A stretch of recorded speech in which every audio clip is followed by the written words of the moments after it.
चुनाव के बीच वाराणसी पहुंचे सीएम योगी आदित्यनाथ, काशी कोतवाल और बाबा विश्वनाथ के लेंगे आशीर्वाद।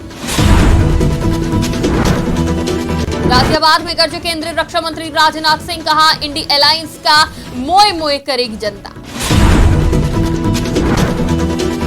संभल में मंत्री गुलाब देवी का नेताओं पर बड़ा हमला, इंडिया गठबंधन को गुलाब देवी ने बताया चोर। अमरोहा में सपा के परिचय सम्मेलन कार्यक्रम में बवाल, दानिश अली के मंच पर चले लात घूसे वीडियो वायरल। अखिलेश आजम के बीच का घमासान हुआ पब्लिक, मुरादाबाद सीट पर एसटी हसन को उतारने का पत्र लीक।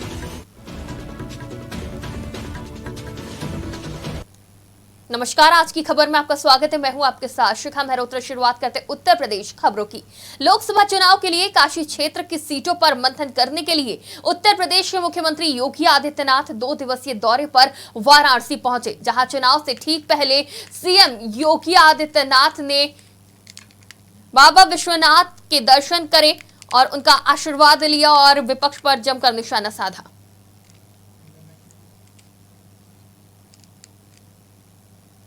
भारतीय जनता पार्टी ने गाजियाबाद लोकसभा सीट से अतुल गर्ग को प्रत्याशी बनाया है, जहां नामांकन से पहले रामलीला मैदान में राम राज्य संकल्प और नामांकन जनसभा का भाजपा ने आयोजन किया। मुख्य अतिथि राजनाथ सिंह ने मंच से संबोधन के दौरान भाजपा प्रत्याशी अतुल गर्ग को भारी मतों से जिताने की अपील करी। रक्षा मंत्री ने कहा कि मेरठ और गाजियाबाद से जो कुछ भी शुरू होता है उसका असर केवल प्रदेश ही नहीं बल्कि सारे हिंदुस्तान में होता है।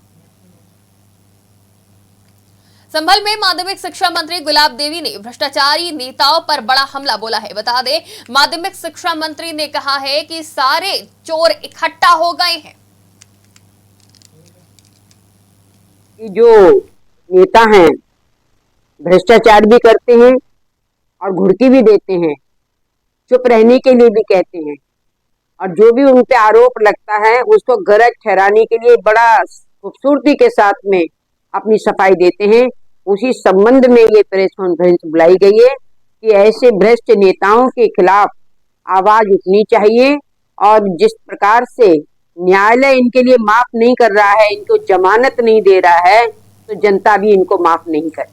साथियों, खबर अमरोहा से है, जहां सपा कांग्रेस के गठबंधन के परिचय सम्मेलन में सपा नेता की जमकर पिटाई कर दी गई। वहीं पिटाई का वीडियो सोशल मीडिया पर वायरल हो रहा है। दरअसल सपा के पूर्व नगर अध्यक्ष ने गठबंधन प्रत्याशी दानिश अली पर 5 साल तक क्षेत्र में ना दिखाई देने का आरोप लगाया, जिसके बाद मामला बढ़ गया। साथियों, मुझे पार्टी के विधानसभा अध्यक्ष जी ने सूचना दी थी 24 तारीख में कि 2 तारीख में आना है, तो उन्हीं के बुलावे पर मैं आज कार्यकर्ता सम्मेलन में भाग लेने के लिए गया था। तो हमारे प्रत्याशी गठबंधन के भाई दानिश अली जी की मौजूदगी में मैंने अपने विचार रखने शुरू किए थे। तभी हमारे जिलाध्यक्ष भाई मस्तराम यादव जी ने मेरे साथ मारपीट करनी शुरू कर दी, मुझे धक्का दे दिया और मेरे कपड़े भी फाड़ दिए। देखिए, एक तरफ उत्तर प्रदेश में लोकसभा चुनाव प्रचार अभियान जोर पकड़ रहा है, तो वहीं दूसरी तरफ प्रदेश की मुख्य विपक्षी पार्टी समाजवादी पार्टी में टिकट बदलने का सिलसिला जारी है। सपा से मुरादाबाद में पहले मौजूदा सांसद एसटी हसन को टिकट मिला, फिर उनकी जगह रुचि वीरा को उतारने की बात हुई और उन्होंने नामांकन कर दिया। फिलहाल रुचि वीरा ही मुरादाबाद से सपा के उम्मीदवार है। वहीं अब अखिलेश यादव का एक पत्र तेजी से वायरल हो रहा है।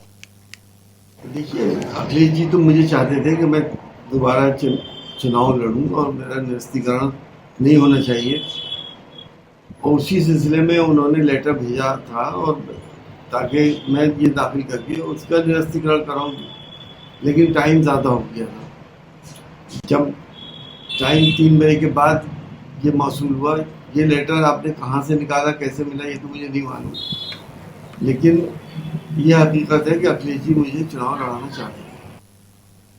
माफिया मुख्तार अंसारी की मौत के मामले में वरिष्ठ जेल अधीक्षक को धमकी मिलने के बाद जेल और वरिष्ठ जेल अधीक्षक के घर की सुरक्षा बढ़ा दी गई है। जेल में अफसरों और पुलिस की आवाजाही से बंदी खौफ में है। सुबह शाम जेल में पुलिस का फ्लैग मार्च और सख्ती से बंदी परेशान है। पेशी पर अदालत आए बंदियों ने बताया कि जेल में सुबह शाम पुलिस का फ्लैग मार्च हो रहा है। बंदियों को बैरक से कहीं जाने नहीं दिया जा रहा है। यहाँ तक कि एक बंदी को दूसरे बंदी से बात करने की भी इजाजत नहीं है। एक बंदी ने कहा कि मुख्तार को जेल में खाने में जहर देने के आरोप से कई बड़े बंदी खाना खाने से परहेज कर रहे हैं। कच्चे टमाटर में नमक डालकर रोटियां खा रहे हैं।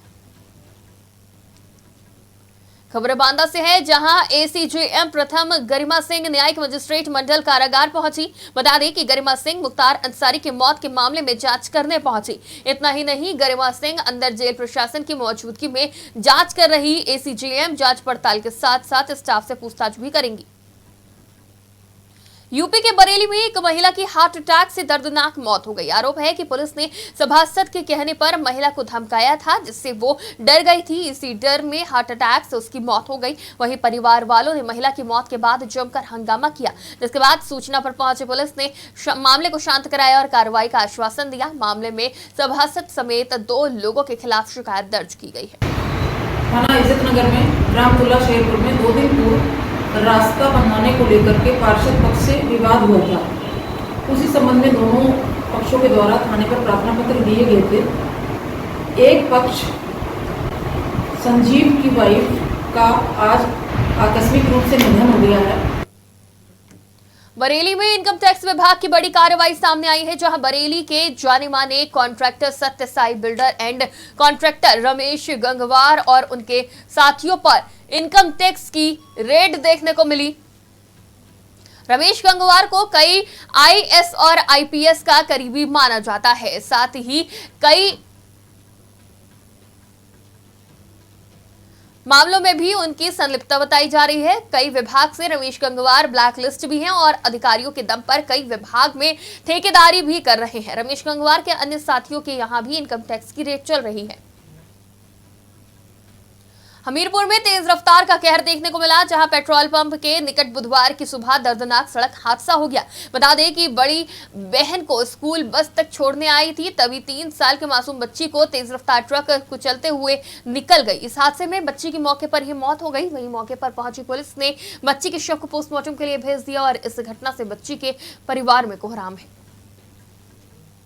लखनऊ के चौधरी चरण सिंह एयरपोर्ट से सोना स्मगलिंग करने वाले 36 संदिग्धों को फरार हो जाने का सनसनीखेज मामला सामने आया है। मिली जानकारी के अनुसार कस्टम की टीम ने 36 लोगों को सोना तस्करी के शक में कस्टडी में लिया था। कस्टम की कस्टडी से सभी संदिग्ध चकमा देकर फरार हो गए। मिली जानकारी के अनुसार लखनऊ एयरपोर्ट पर कस्टम की गिरफ्त से सोना तस्करी में शामिल 36 लोग फरार हो गए हैं। डीआरआई से मिली सूचना के आधार पर शारजाह से आई फ्लाइट में सवार 36 यात्रियों को रोका गया था। इसके बाद कस्टम ने सभी संदिग्धों को पूछताछ के लिए कस्टडी में लिया था।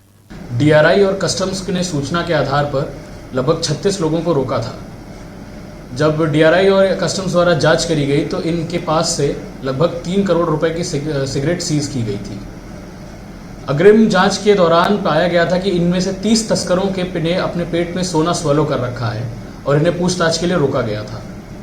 दिनांक 2 अप्रैल 2024 को इनमें से एक तस्कर बीमार होने की एक्टिंग किया और इसमें उहापोह करते हुए ये 30 तस्कर वहां से भाग गए।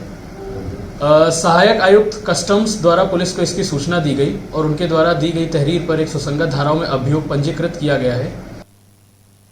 गृह मंत्री अमित शाह मुरादाबाद पहुंचे, जहां उन्होंने भाजपा कार्यकर्ताओं के साथ 13 जिलों की लोकसभा सीटों की समीक्षा की, जहां उन्होंने संगठन के पदाधिकारियों को जीत का मंत्र सिखाया। वहीं इसके बाद उन्होंने प्रत्याशियों और पदाधिकारियों के बीच समन्वय स्थापित किया। वहीं इस दौरान 13 जिलों के लोकसभा क्षेत्रों की कोर कमेटी के सदस्य भी शामिल हुए।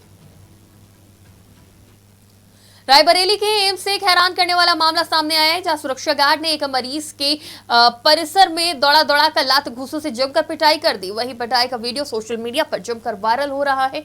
वीडियो सामने आने के बाद एम्स प्रशासन में हड़कंप मच गया है।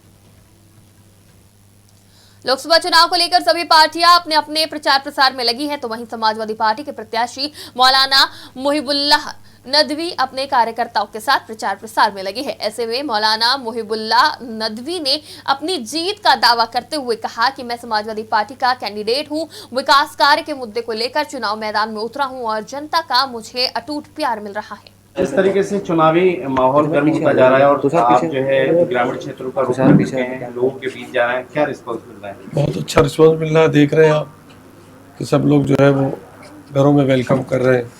लोग उनसे मसाइल जो है, मुद्दे जो है वो शेयर कर रहे हैं और ये सब अंडरस्टूड है कि हम आएंगे और ये जिस तरह से इन लोगों के दिल की आवाज़ है कि इन्हीं में से एक आदमी आया हुआ है जो इनके मसलों को, मुद्दों को इनसे पूछ करके, मशवरा करके उसको सॉल्व करने की कोशिश करेगा।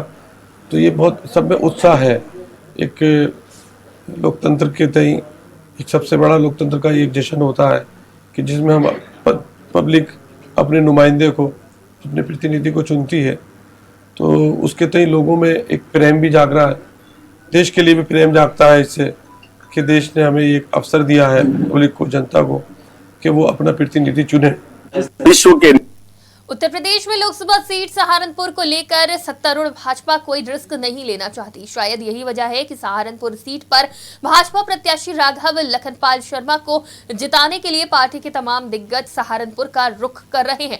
मुख्यमंत्री योगी आदित्यनाथ, उप मुख्यमंत्री ब्रिजेश पाठक, उप मुख्यमंत्री केशव प्रसाद मौर्य समेत राज्य एवं कैबिनेट मंत्री सब सहारनपुर का रुख कर रहे हैं। इसके बाद 6 अप्रैल को प्रधानमंत्री नरेंद्र मोदी खुद सहारनपुर पहुंच रहे हैं। पीएम मोदी सहारनपुर में भाजपा प्रत्याशी के लिए चुनावी जनसभा को संबोधित करेंगे। पीएम मोदी की रैली को लेकर भाजपा कार्यकर्ताओं और समर्थकों में उत्साह देखा जा रहा है। विश्व के नेता, हमारे देश के यशस्वी प्रधानमंत्री 6 अप्रैल को हमारा सौभाग्य है कि सहारनपुर में आ रहे हैं। उनकी सहारनपुर में एक विशाल रैली होने जा रही है। उसी की तैयारियों के मद्देनजर यहाँ हेलीपैड पर, कहाँ हेलीपैड बनेगा, रैली स्थल के मुआयने को, वहां की व्यवस्थाएं के मुआयने को हम पार्टी के सभी जिम्मेदार लोग, हमारे लोकसभा संयोजक हैं, हमारे माननीय विधायक जी हैं देवेंद्र रिम जी, हमारे आदरणीय क्षेत्रीय महामंत्री हरिओम जी के साथ और महानगर अध्यक्ष पुनीत त्यागी जी, जिलाध्यक्ष महेंद्र सैनी जी, हम सब लोगों ने यहाँ की व्यवस्थाओं को देखने के लिए आए थे। यहाँ जहाँ भी जो आवश्यकताएं, उन आवश्यकताओं को पूरा करते हुए माननीय प्रधानमंत्री जी की रैली की व्यवस्थाएं बिल्कुल सही रहे। रैली स्थल पर जो भी दिक्कतें थी उन्हें दूर करने के लिए आज निरीक्षण करने की। वाराणसी जिले के शिवपुर क्षेत्र स्थित एक गेस्ट हाउस में 11वीं की एक छात्रा को शराब पिलाकर उसके साथ सामूहिक दुष्कर्म किया गया। छात्रा शिकायत लेकर शिवपुर थाने गई तो कार्रवाई के बजाय उसे भगा दिया गया। मंगलवार को छात्रा संयुक्त पुलिस उपायुक्त डॉक्टर के पास पहुंची तो उन्होंने शिवपुर थाना अध्यक्ष को जमकर फटकार लगाई और स्पष्टीकरण तलब किया। संयुक्त पुलिस आयुक्त ने महिला थाना अध्यक्ष को मामले की जांच कर प्रभावी कार्रवाई करने का निर्देश दिया। बड़े वक्त से सुना, इसमें आदेश हुआ है कि तुरंत कानून कार्रवाई करने के लिए और ऐसो महिला विशेष तौर पर इस काम के लिए लगाया गया है। वो आज फाइनल समाजवादी पार्टी पर एक प्राइवेट कंपनी के जैसे काम करने का आरोप लगा। उत्तर प्रदेश बीजेपी के प्रदेश उपाध्यक्ष ओम प्रकाश कश्यप ने यह आरोप लगाया है। बता दें कि लंबे समय तक समाजवादी पार्टी राष्ट्रीय सचिव के पद पर रह रहे ओम प्रकाश कश्यप ने बताया कि पार्टी में 2-4 चुनिंदा लोगों को छोड़कर किसी से कोई राय मशवरा नहीं किया जाता। पीडीए की तर्ज पर चल रही है। सपा में पिछड़ा और अति पिछड़ा का उपेक्षा देख सबका साथ सबका विश्वास वाली भारतीय जनता पार्टी में शामिल हो गए हैं।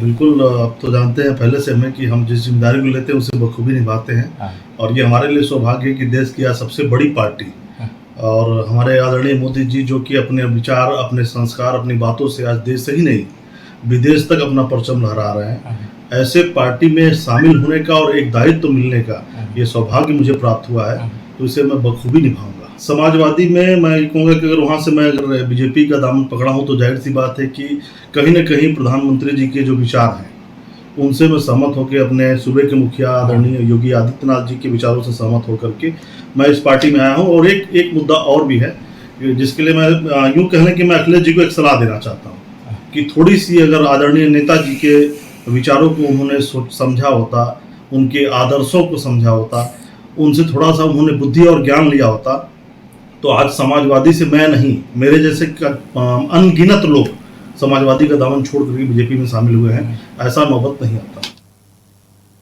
उत्तर प्रदेश की खबरों में फिलहाल इतना ही। देश और दुनिया की तमाम खबरों के लिए देखते रहिए आज की खबर।